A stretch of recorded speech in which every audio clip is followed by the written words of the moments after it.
Alrighty. It is February 10th, 2017.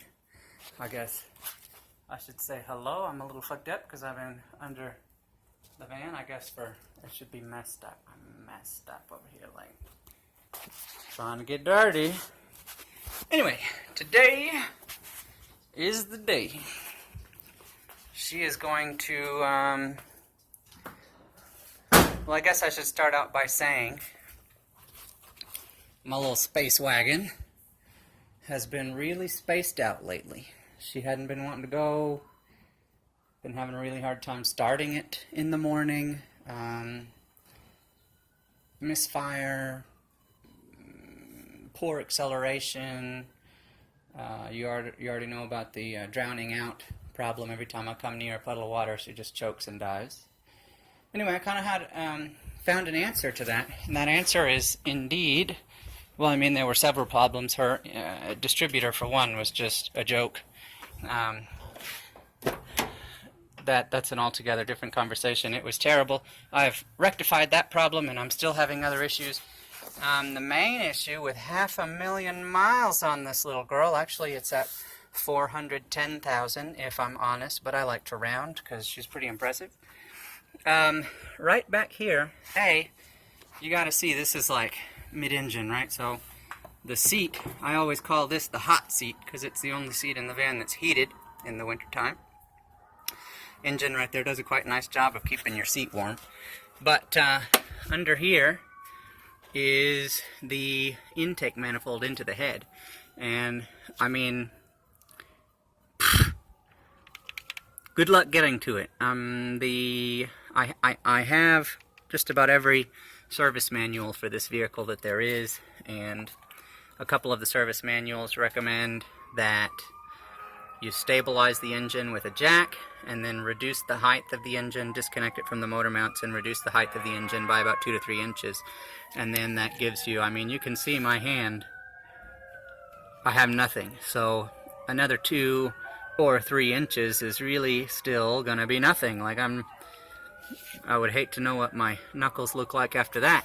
So that paired with a couple other repairs, we're going to be doing the timing chain as well as the valve cover gasket. Since I'm going to have the valve cover off, I'm just going to go ahead and do a valve lash adjustment while we're in here. So we'll take care of the valves, valve lash adjustment, and then once I get this put back together and squared away, I'll be taking the timing cover off. I'll have to remove all of this stuff, but taking the timing cover off and then replacing the timing chain. Then once I have that done, I'll be doing the exhaust manifold gasket. That's the exhaust manifold right there. Sorry, kind of a bad image. But the exhaust manifold gasket's going to get done, as well as the crankcase gasket and the oil pan gasket and the rear main seal. We're just going to go ahead and run through the engine. I mean, you can kind of see here where we've had, you know, a little bit of a leak going on. That's the valve cover gasket. So essentially we want to seal it up and not have any leaks. No more leaks after I'm done. That's the plan. But in order to do that and to make it easy on myself, this whole engine, I'm going to go ahead and drop it down and just do a complete engine removal.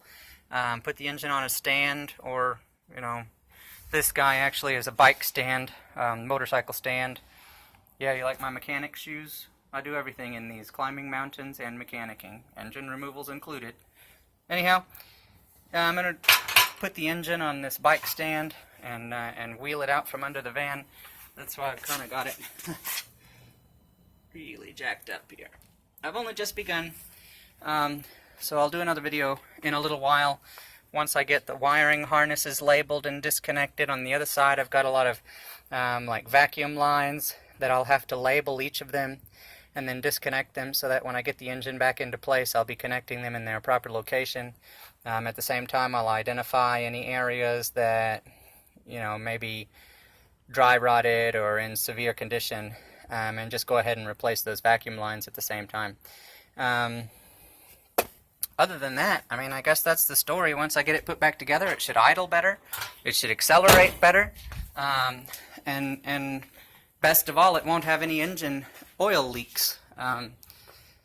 So it does have a check engine light during normal operation that tells me that the EGR valve has developed a leak. I would imagine that has to do with that intake manifold gasket that's leaking.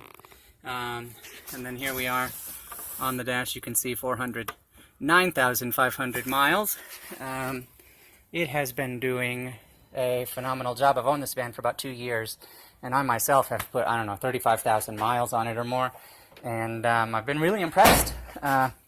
It's been an excellent car, really well suited to our needs, what I had set out to do. It's been exactly what I needed. So anyhow, time to stop wasting breath and get to work.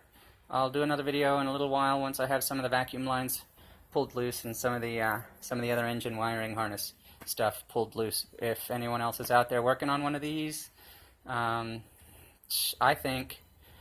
love working on it personally because it's so unique. It's so odd. Every time I tear into it, kind of feels like an adventure. So I mean, I really appreciate any opportunity to work on it. And if I can educate you guys, or if you need help with something, I'll try and put this video on YouTube and a couple other places and some Toyota forums so that you can see my progress and see what I got going on. Anyway, talk to you soon.